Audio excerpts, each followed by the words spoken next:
Hello friends, welcome to back my YouTube channel. Please listen. इस video में हम लोग यूज ऑफ वर्ब बी सीखने वाले हैं। यूज ऑफ वर्ब बी का प्रयोग कहाँ किया जाता है।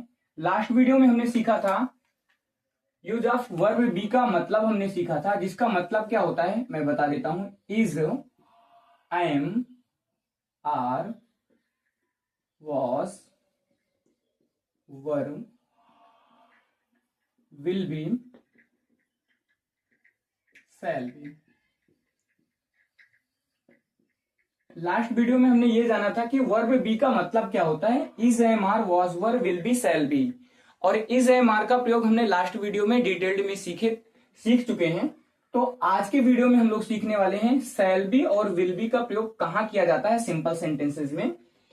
तो पहचान इसका होता है, जब कोई सेंटेंस दिया जाता है जिसके अंत में होगा, होगी, होंगे या होऊंगा ऐसे वर्ड आते हैं, तो वहां पे वर्ब बी का प्रयोग किया जाता है। और फ्यूचर में गागी ये शब्द आ जाता है तो विल बी, शैल बी का प्रयोग कर देते हैं।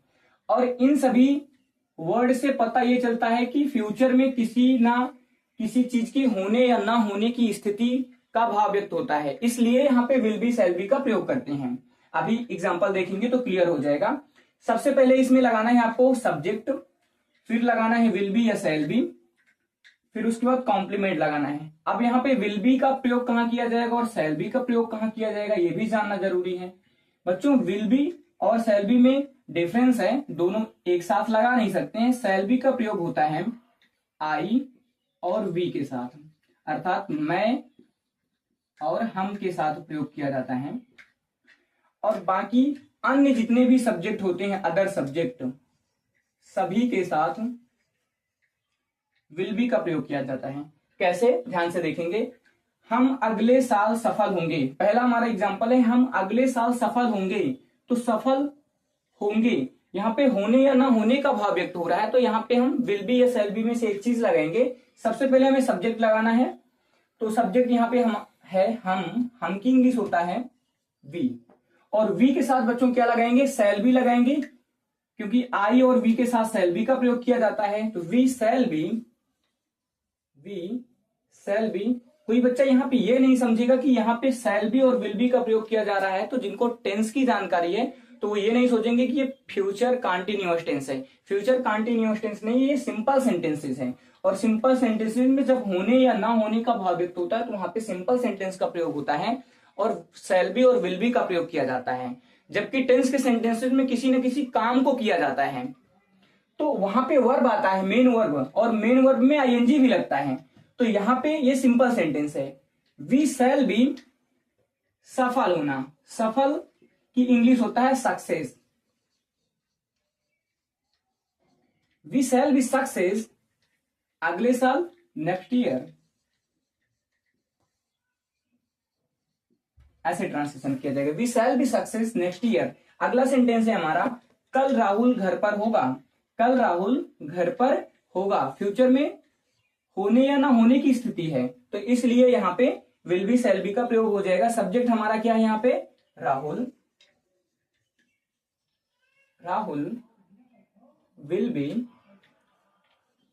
अब राहुल के साथ तो विल बी लगेगा, क्योंकि आई और वी के साथ, मैं और हम के साथ सिर्फ शैल बी का प्रयोग किया जाता है। बाकी सभी सब्जेक्ट के साथ तो, बाकी जितने भी सब्जेक्ट होते हैं सभी के साथ तो विल बी का प्रयोग करना है हमें। तो यहां पे लिखेंगे Rahul will be at home. घर पर की इंग्लिश क्या होता है, एट होम। कोई ऑन द होम कोई भी बच्चा नहीं करेगा, ये गलत हो जाएगा। ऑन द होम नहीं होता, एट होम होता है। कल की इंग्लिश क्या होता है, टुमारो। फ्यूचर में टुमारो लिखी जाती है और पास्ट में यस्टरडे लिखा जाता है।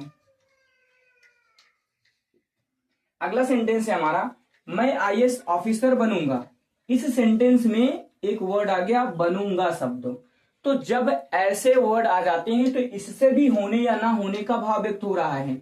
मैं आईएएस ऑफिसर बनूंगा अर्थात मैं आईएएस ऑफिसर होऊंगा अगले साल। तो इस सेंटेंस में किसी होने ना होने की स्थिति में बनेगा, बनूंगा ऐसे शब्द आ जाते हैं, तभी पे विल बी या शैल बी का प्रयोग होता है। I shall be, I shall be एक आईएएस ऑफिसर, तो यहां पे एन लग जाएगा, एन आईएएस ऑफिसर।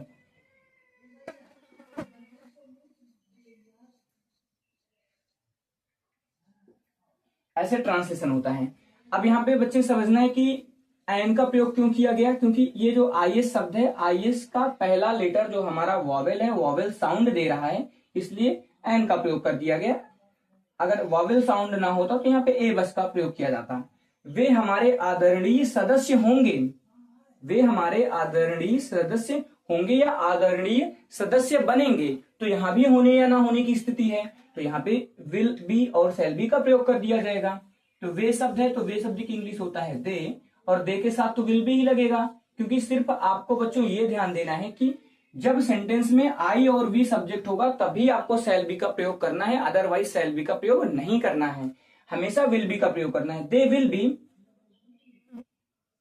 हमारे आदरणीय सदस्य, तो हमारे की इंग्लिश क्या लिखेंगे, आवर आदरणीय सदस्य। आदरणीय का इंग्लिश होता है ऑनरेबल,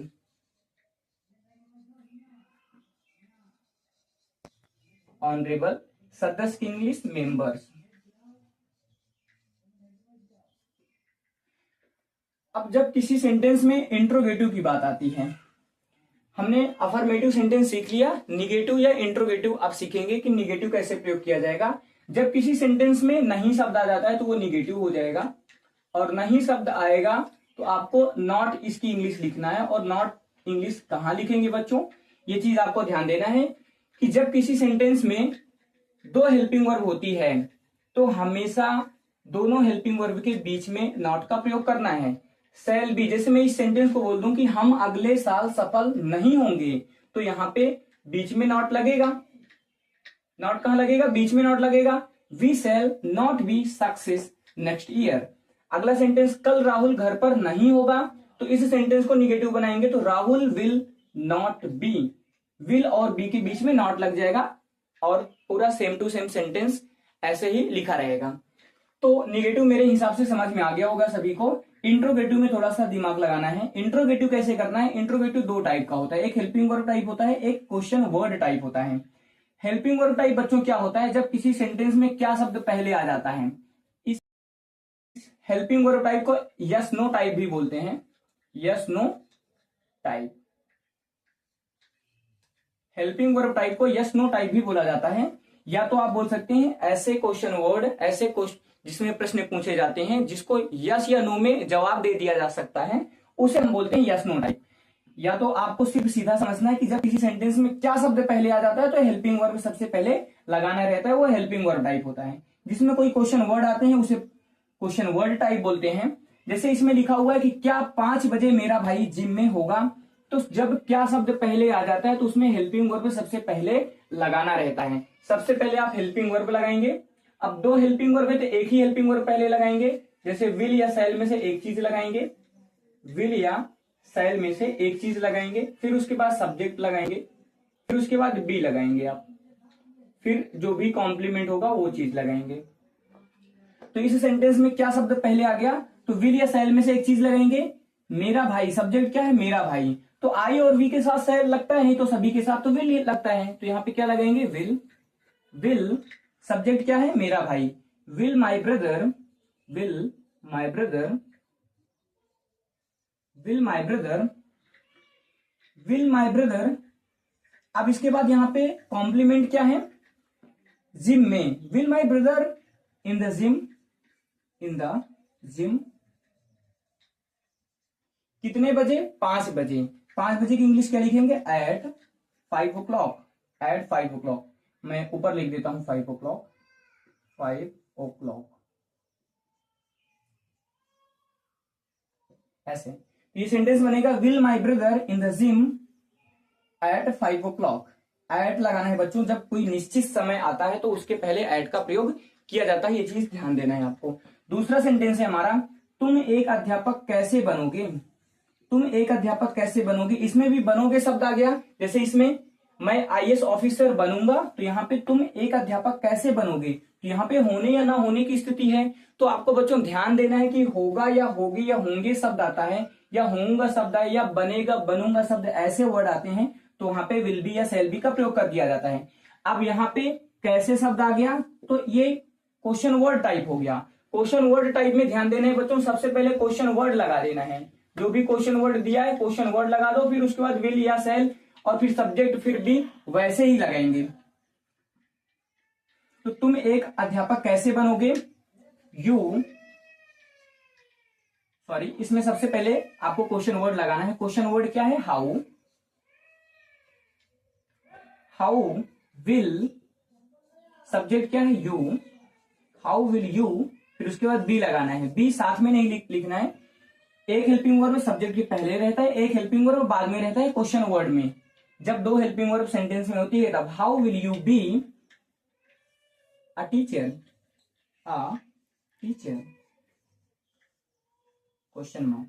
बच्चों यहाँ पे एक मिस्टेक ये हो गया है कि मैंने सेंटेंस में लिखा विल माई ब्रदर, बी नहीं लगाया था मैं, बी यहाँ पे सब्जेक्ट के बाद लग जाएगा। तो ये छोटी सी मिस्टेक हो गई थी, इसको करेक्ट कर लीजिएगा।